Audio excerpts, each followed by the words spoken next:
Bonjour tout le monde, je vous présente dans cette vidéo une série de savoir-faire concernant le paquet des séries et intégrales, tout en insistant sur la rédaction pour tenter d'empocher un maximum de points, aussi bien dans les épreuves écrites que dans les épreuves orales. Ma première question est la suivante. Quel est le rayon de convergence de la série entière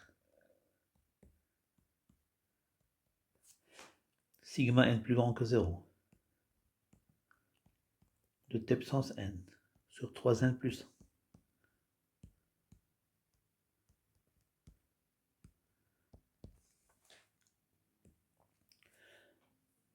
Et vous avez plusieurs manières de répondre. Une manière, c'est d'utiliser la règle d'Alembert sur les séries entières. Donc on pose à n égale 1 sur 3n plus 1. n plus 1 sur n, on module est égal à 3n plus 1 divisé par 3n plus 4 tend vers 1. Donc le rayon de convergence, il est égal 1 sur cette limite. R est égal à 1.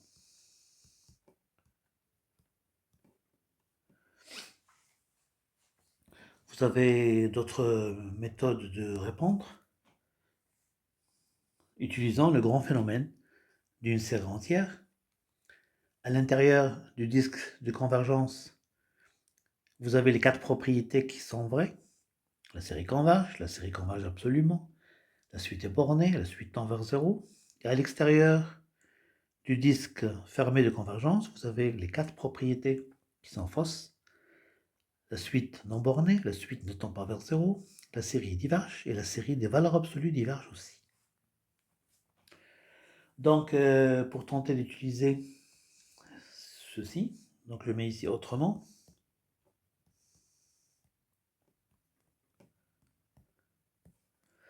Et bien, pour t égale à 1,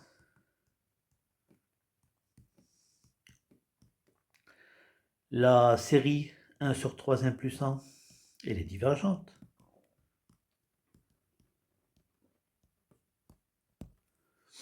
Donc, vous tirez que R il est inférieur ou égal à 1. Et toujours pour t égale à 1, la série, le 1 sur 3n plus 1, il tend vers 0.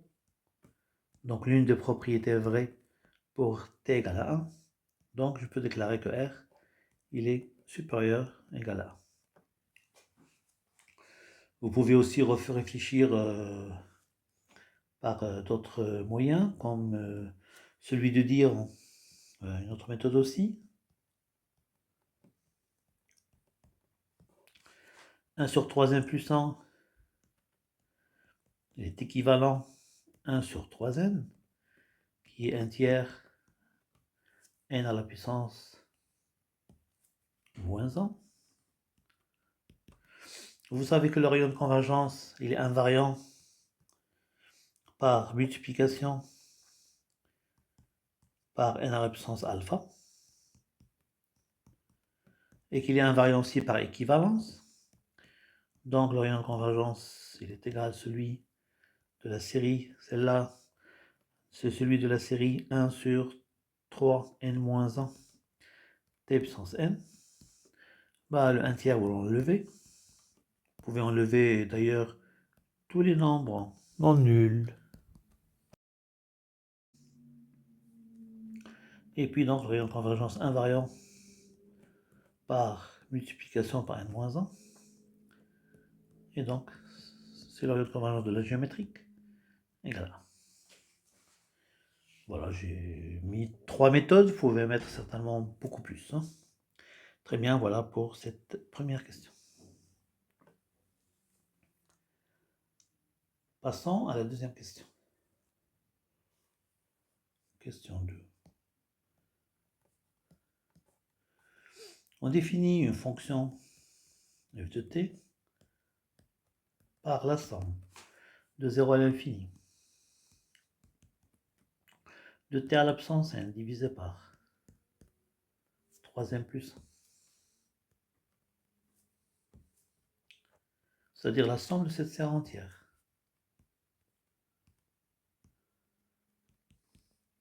Et la question, c'est quel est le domaine de définition de f?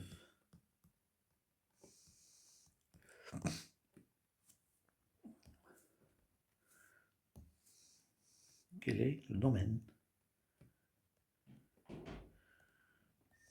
de définition? Grand I de f.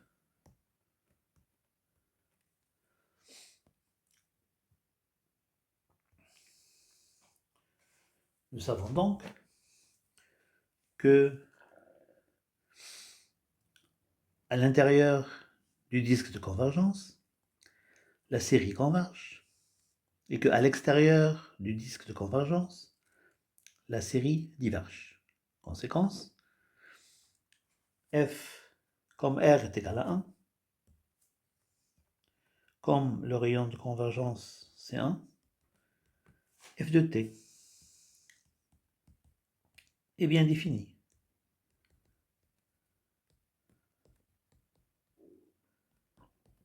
Pour t appartenant à moins 1 ouvert, et f de t n'est pas défini.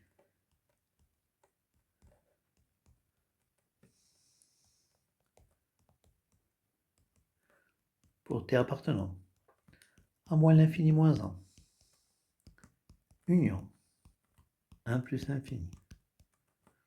Il reste donc à faire l'étude en 1 et en moins 1. Pour t égale à 1, eh bien la série de 1 sur 3n plus 1, elle est divergente.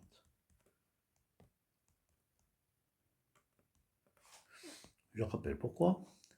Parce que le terme général est équivalent à 1 sur 3n et la série de 1 sur n diverge.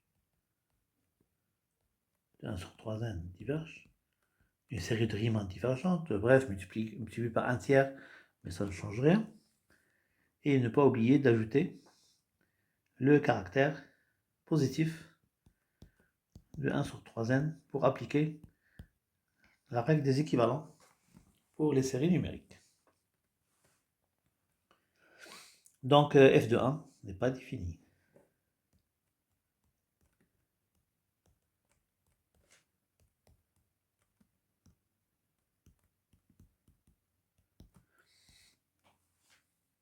Pour t égale à moins 1 maintenant,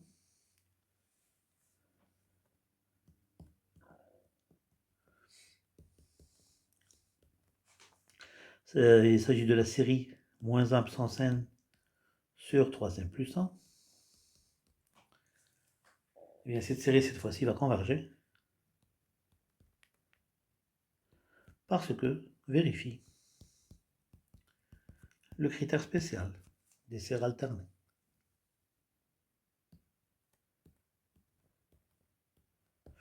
Et n'oubliez pas de donner les 3 points du critère spécial, car, premier point, moins 1 à la puissance n sur 3n plus 1, n plus grand que 0, est une suite alternée.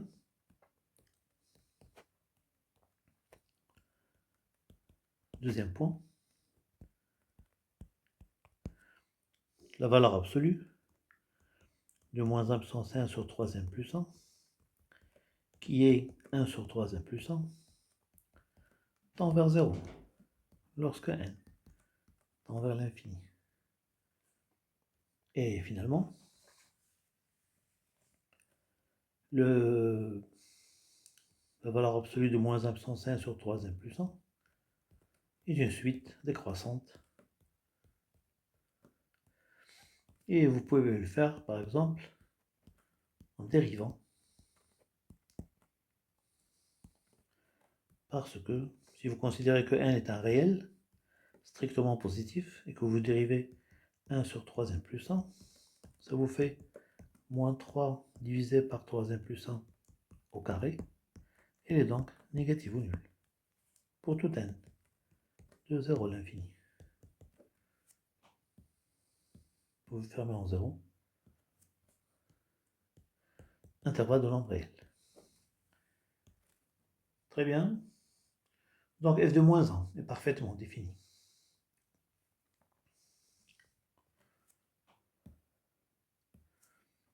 Donc f de moins 1 est bien défini.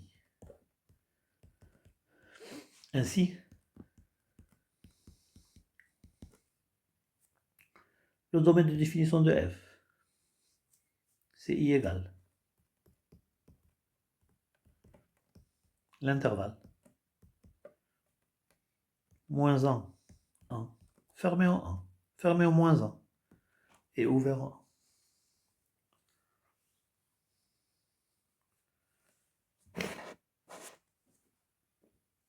La question 3.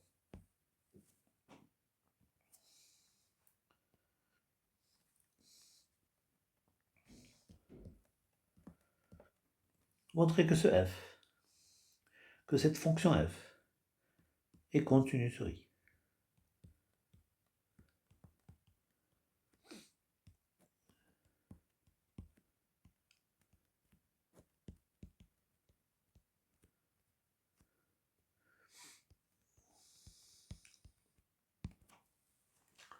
Donc sur les serres entières, nous avons des théorèmes spéciaux, des théorèmes presque sans hypothèse, juste parce que c'est une serre entière, et puis l'opposition par rapport au rayon de convergence.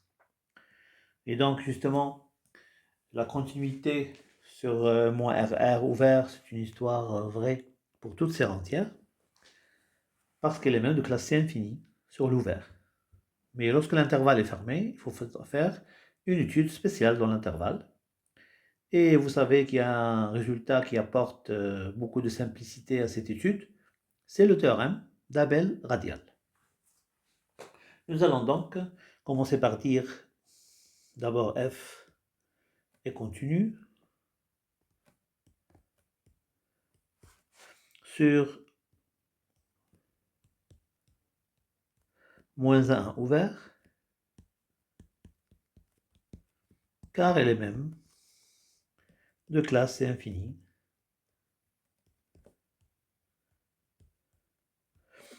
Et ceci d'après le théorème de dérivation d'une serre entière. Sur moins 1 ouvert, et vous savez qu'on dérive terme à terme, d'après le théorème de dérivation d'une serre entière.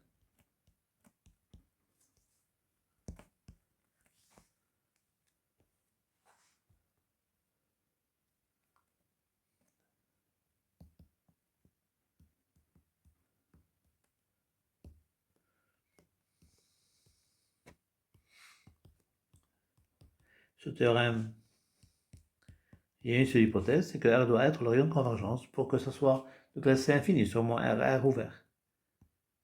Donc il faut rajouter écart 1 et le rayon de convergence.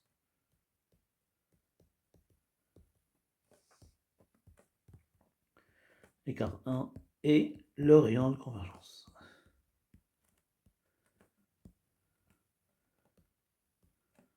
Bien sûr, de cette serre entière en question.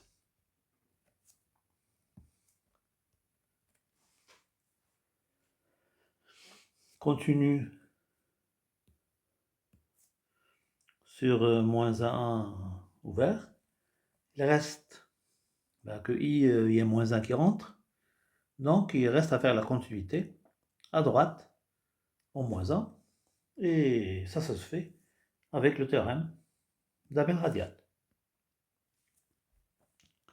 Donc, comment rédiger de ce détail? C'est que la série sigma de moins 1 à la puissance n sur 3n plus 1, n plus grand que 0 est convergente.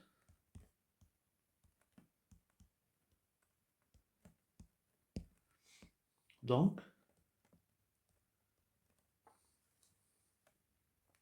d'après le théorème d'Abel radial,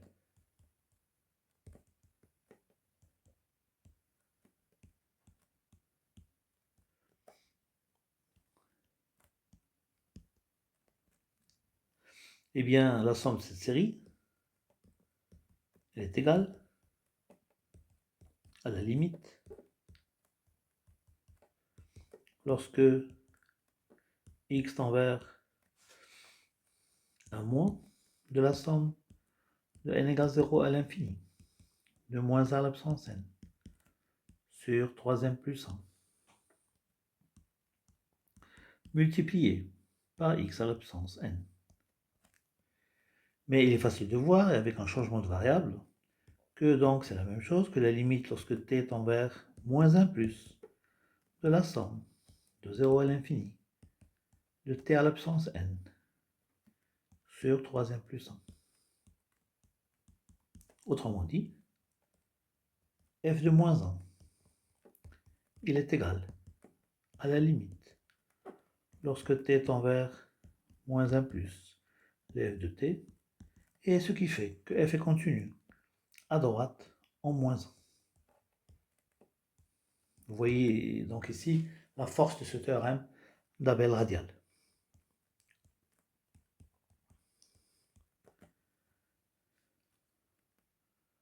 À droite en moins 1, et ainsi f est continu sur i.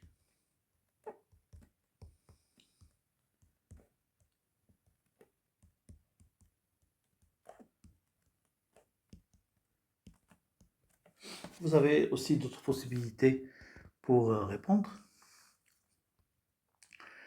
Vous pouvez, au lieu d'utiliser le théorème d'Abel radial, vous pouvez utiliser le théorème de limite.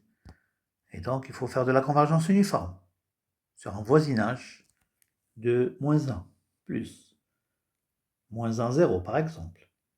Cette convergence uniforme, si vous détaillez, vous allez voir que vous êtes obligé de la faire avec la norme infinie du reste. Et le critère spécial sert alterné. Parce que la convergence normale ne va pas fonctionner ici. C'est aussi une bonne méthode, pas certainement beaucoup plus longue que l'utilisation du théorème d'Abel radial. Très bien, voilà pour cette troisième question qui est donc la continuité de f sur i.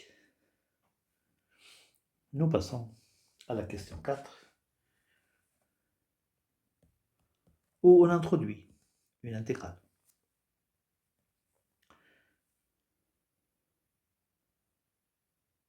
K, c'est l'intégrale de 0 à 1, de 1 sur 1 plus t au cube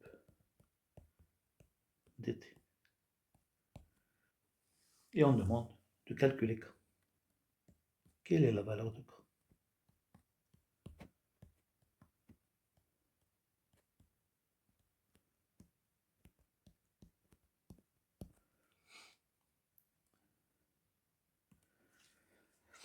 C'est donc une intégrale d'une fraction rationnelle. Les intégrales des fractions rationnelles, polynôme sur polynôme, se font fondamentalement en décomposant en éléments simples. C'est ce qu'on va faire ici. Donc, le 1 sur 1 plus t au cube,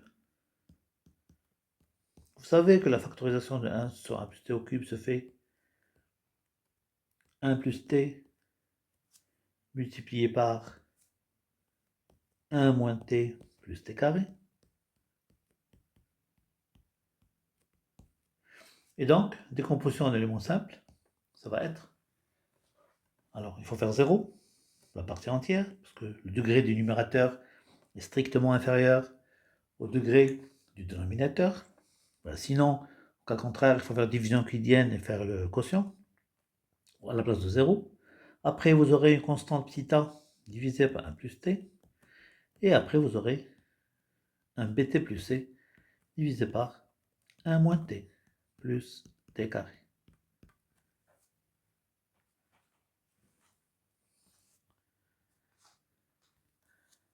Il faudra donc déterminer à la fois a et à la fois b et c. Remarquez que 1 moins t plus t carré, il s'écrit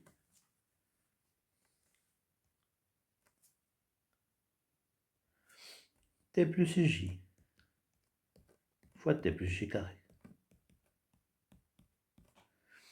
Bah, pourquoi? Parce qu'en fait, il est plus classique que 1 plus j carré égale 0. Donc, j est racine de 1 plus t carré, et donc moins j est racine de 1 moins t plus t carré. Et l'autre racine, bien sûr, c'est j bar, qui est égal à j carré. Donc, c'est bien de rappeler que j, c'est exponentielle i de pi sur 3, et que sa partie réelle, c'est moins 1 demi, que sa partie imaginaire, c'est racine de 3 sur 2. Et que j carré est égal à j bar, c'est exponentielle moins i de pi sur 3, et c'est moins 1 demi, moins i racine de 3 sur 2. À côté, en rajoutant 1, ce sont les racines cubiques de l'unité. Donc celui-là, c'est le cercle trigonométrique. La première racine de l'unité, racine cubique de l'unité, c'est 1. Et là, les deux sont placés au niveau de moins 1 demi. Donc là, vous avez j bar, et là, vous avez j. 1, j, et j carré. Si vous ramassez les points, vous trouvez un triangle équilatéral.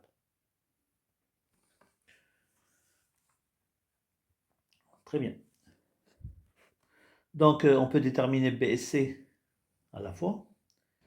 Donc, je commence par obtenir B et C ensemble.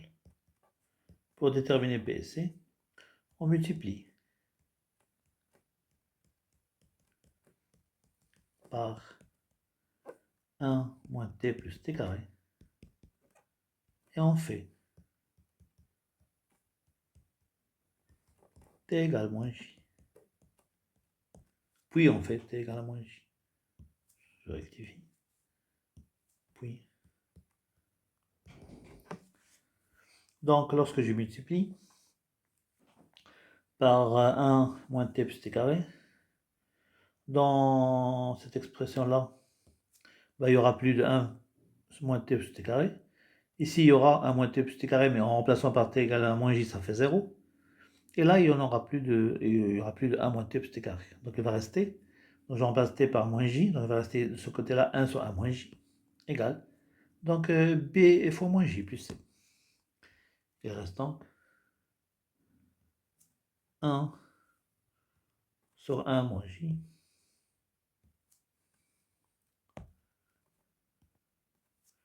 égale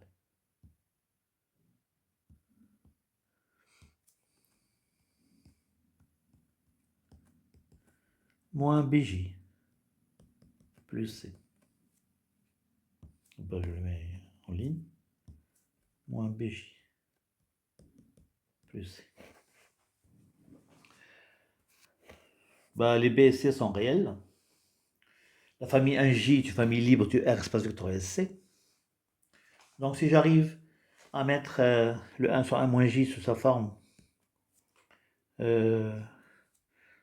partie réelle, partie imaginaire, on pourra donc, sous sa forme, le coefficient de j, coefficient de 1, on pourra identifier. Donc le 1 sur 1 moins j, je multiplie par la partie conjuguée, qui est 1 moins j bar, 1 et j bar, vous savez que c'est j carré, donc je multiplie par 1 moins j carré, et 1 moins j fois 1 moins j carré. Donc 1 moins j carré, ça fait 1. Alors vous savez que j carré, c'est 1 plus j, c'est moins 1 moins j, parce que la formule 1 moins 1 plus j carré est égal à 0. Et puis en bas, ici, vous aurez 1. Vous aurez j au cube qui est égal à 1 aussi. Et vous aurez moins j et moins j carré. Mais moins j carré, c'est aussi 1. Donc finalement, vous aurez égal à 2, ou bien, si vous voulez, donc 2 plus j divisé par 3. On procède donc à l'identification. La justification, c'est que un j est une base du R espace vectoriel C.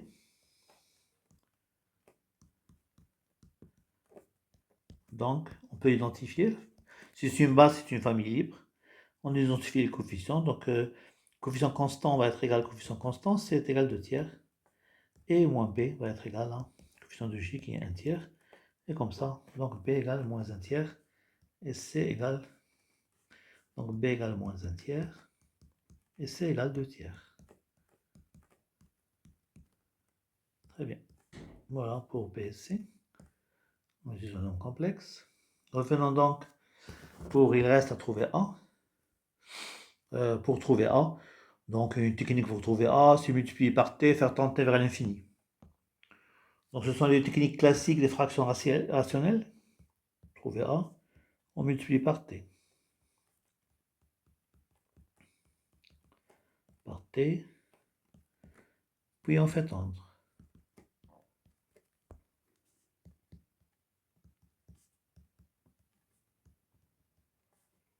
T vers plus l'infini.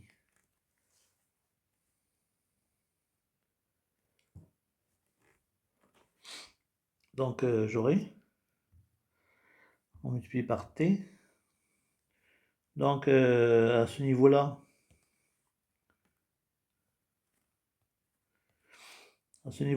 on multiplie par T. Ici, on multiplie par T. Là, bah, il reste T carré en bas, donc ça tend vers 0. À ce niveau-là, multiplié par t, limite c'est a. Et à ce niveau-là, multiplié par t, ça fait bt carré en haut, t carré en bas, c'est b. Vous obtenez donc a plus b égale 0. On obtient donc a plus b égale 0. Il vient donc a plus b égale 0. Donc a est égal à moins b. A égale donc 1 tiers. Et voilà, ainsi on a réussi à décomposer la fraction rationnelle en éléments simples. Et ça va permettre de trouver une primitive et d'achever le calcul de l'intégrale. Donc ma conclusion, c'est que 1 sur 1 plus t au cube, elle est égale donc A c'est 1 tiers, donc c'est 1 tiers divisé fois 1 sur 1 plus t. Et puis donc c'est toujours 1 tiers. Et donc c'était b fois t plus c. 1 tiers, donc c'était b fois t plus c. Donc b est égal à donc moins 1, b fois t, donc moins t, plus c, donc plus 2, divisé par t carré,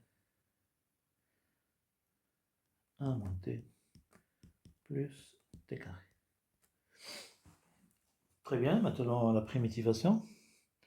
Pour le 1 tiers, c'est classique.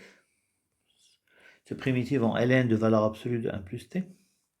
Le moins évident, et la moins évidente est la primitivation de moins t plus 2 sur 1 moins t plus t carré. Ici, donc, il faut réfléchir un petit peu davantage. La technique, c'est de faire quoi? C'est de faire apparaître la dérivée du dénominateur en haut. Donc, le moins t plus 2, je l'écris. Je l'écris comme étant la dérivée de ce qui est en bas. La dérivée de ce qui est en bas, c'est moins 1 plus 2t. 1 moins t plus t carré. Comme ça fera un logarithme, puisque u' sur u. Et donc, pour rectifier ça, il faut multiplier par moins 1 demi. Mais lorsque je multiplie par moins 1 demi, ça me fait 1 demi dans le terme constant, alors que j'ai 2. Et donc, pour récupérer donc, j'ai 1 demi dans le terme constant, il me manque 2, donc il faut rajouter 3 demi. Donc plus 3 demi divisé par 1 moins t plus t carré.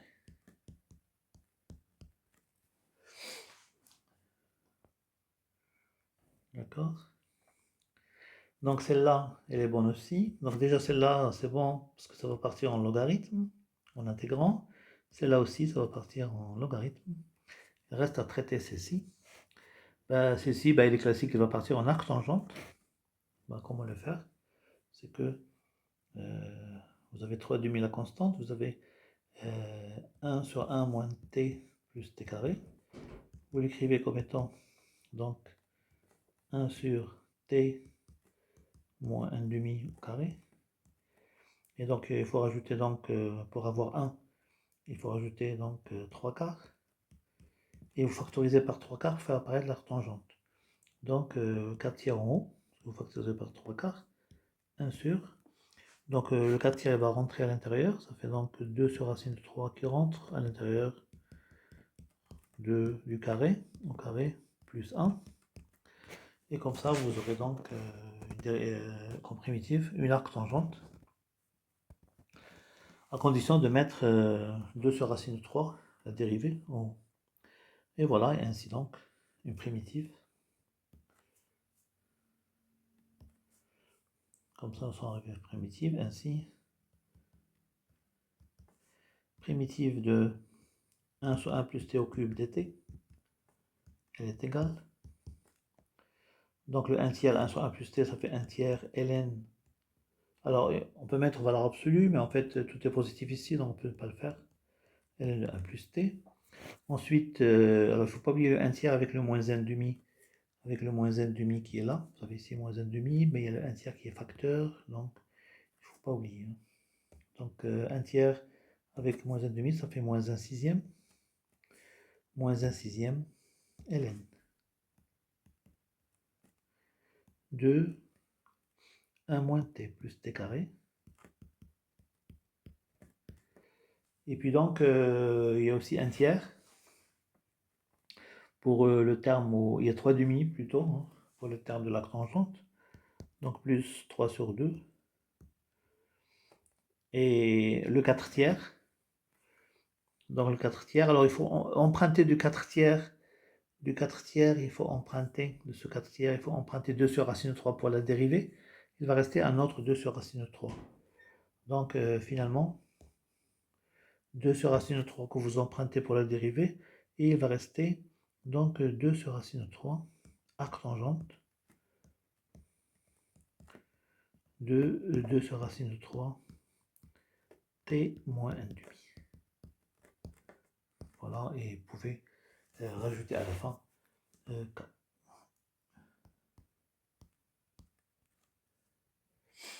D'accord. Voilà, donc on peut donc calculer tranquillement maintenant l'intégrale. Vous pouvez simplifier ici. 3 sur 2 racine 3, ça fait 1 sur racine 3 ici. Ça fait donc 1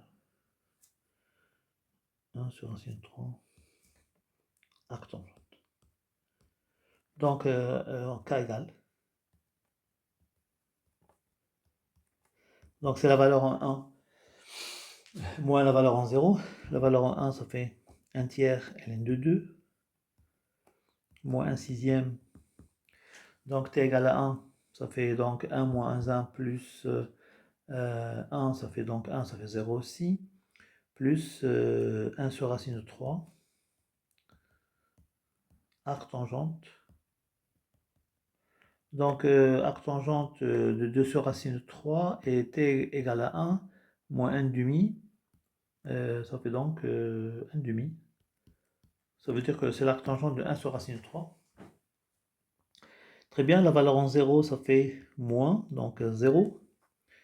1 sur 6, donc c'est 0 aussi, parce que le log de 1. Et puis l'arctangente, ça fait moins 1 sur racine de 3 et arctangente. Donc cette fois-ci t égale 0, ça fait moins 1 sur racine de 3. C'est-à-dire 2 sur racine de 3 multiplié par moins 1 demi. Et donc au total, ça fait donc 1 tiers log de 2 moins, alors tiers log de 2, alors, il n'y a pas de moins 1 sixième tout à l'heure, j'ai mis, c'est moins 1 sixième, il n'y a pas, parce que c'est moins 1 sixième log de 1, c'est 0. Donc il y a 1 tiers log de 2, et puis il y a donc 2 sur racine de 3, l'arctangente est impair, 2 sur racine de 3, arctangente de 1 sur racine de 3, et l'arctangente de 1 sur racine de 3 qui est pi sur 6, et comme ça vous aurez c'est 1 tiers log de 2, plus, donc pi sur 6 avec 2, ça fait pi sur 3, donc pi sur 3 racine de 3. C'est la valeur donc définitive pour cette intégrale. Voilà donc cette technique de décomposer en éléments simples. En vérité, ça relève pas trop du programme de mathématiques spéciales, c'est surtout programme de MPIC, de mathématiques supérieures. Voilà donc ce calcul. Très bien. Je passe à ma quatrième question. Q5. Ma question Q5.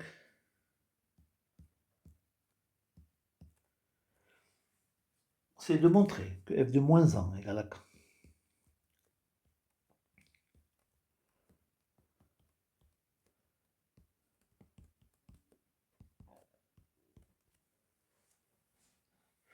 Donc f de moins 1 c'est une série, k c'est une intégrale, donc on soupçonne que c'est l'intégration terme à terme.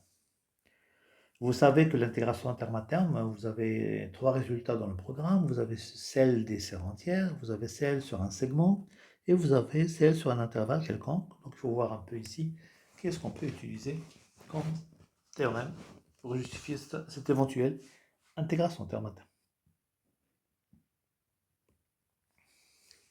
Donc je pars de k, qui est égal à l'intégrale de 0 à 1, de 1 sur 1 plus t au cube, et dt, et le 1 sur 1 plus t au cube, ben je l'écris 1 moins t au cube. Ça apparaît donc comme une somme géométrique sur l'intervalle ouvert 0, 1, de somme de 0 à l'infini, de moins t au cube, à la puissance n. Et puis, on suppose possible interversion. Supposons que l'on peut intervertir.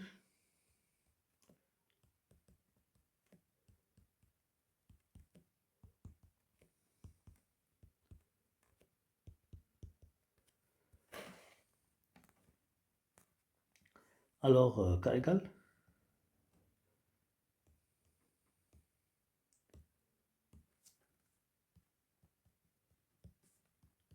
la somme de 0 à l'infini de l'intégrale sur 0, 1 de moins t au cube puissance n dt, qui va faire donc la somme de 0 à l'infini de moins 1 puissance n, et divisé par 3n plus 1,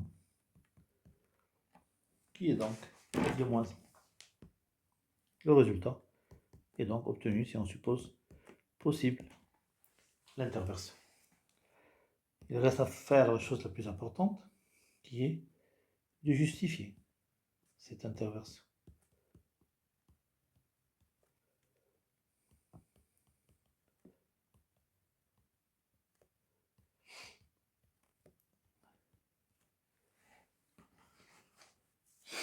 Et là, on sait que lorsque, donc, alors ici, on peut essayer de procéder de plusieurs méthodes. Alors, le théorème sur les serres entières, est-ce qu'il peut fonctionner ici? Ici, on a une intégrale sur 0, 1. Et 1, c'est le rayon de convergence. Mais dans le théorème d'intégration terme à terme d'une serre entière, il faut bien que les bornes A et B soient dans l'intervalle moins RR ouvert. Donc, il faut écarter que les bornes, les extrémités, soient égales à R ou à moins R. Donc, ce théorème, il est à écarter. Impossible d'utiliser le théorème d'intégration terme à terme d'une serre entière. Donc, on peut penser utiliser le grand théorème sur l'intégration terme à terme, mais on sait que ce théorème, lorsque le résultat est une série qui n'est pas absolument convergente, ben, il est mis en défaut. Et donc, que dans ce cas-là, il faudra démontrer l'intégration terme à terme directement. C'est-à-dire, pour le faire, justifiant que, c'est-à-dire que la somme de n égale 0 à grand N, de l'intégrale sur 0,1 de moins t au cube à la puissance n dt tend vers, lorsque grand N tend vers l'infini, vers l'intégrale sur 0,1 de la somme de 0 à l'infini de l'intégrale sur 0,1 de moins t au cube puissance n dt.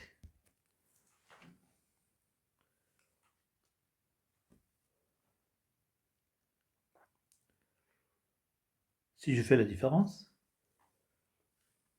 c'est-à-dire, ou encore, si je fais la différence, ça veut dire qu'il suffit de montrer que l'intégrale sur 0,1 de la somme de n égale n plus 100 à l'infini de moins t au cube à la puissance n dt tend vers 0 lorsque n tend vers l'infini.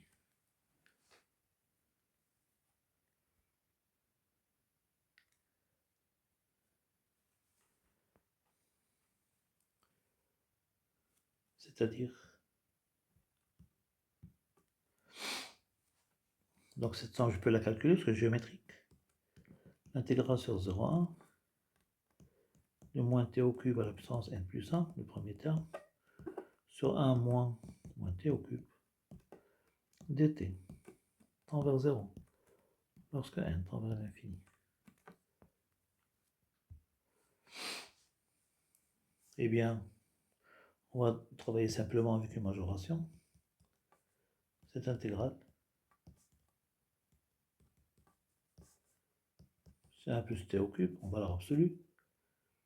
Elle est plus petite que l'intégrale de la valeur absolue, donc plus petite que l'intégrale de 0 à 1 de t puissance 3 fois n plus 1 divisé par 1 plus t au cube dt. Je continue la majoration. Donc je minore le t au cube par 0. 1 plus 0 dt. Et ça fait 1 sur 3n plus 4. 1 sur 3n plus 4 tend vers 0. Donc c'est gagné. L'interversion est donc justifiée.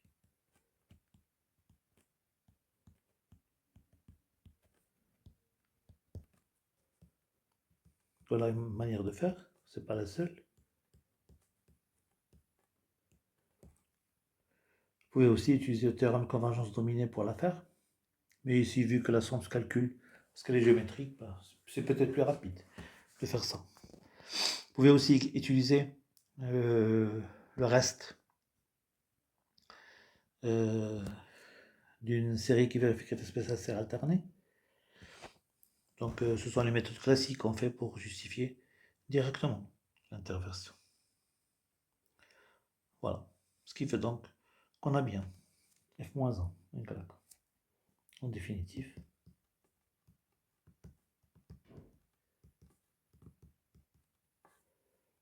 F-1.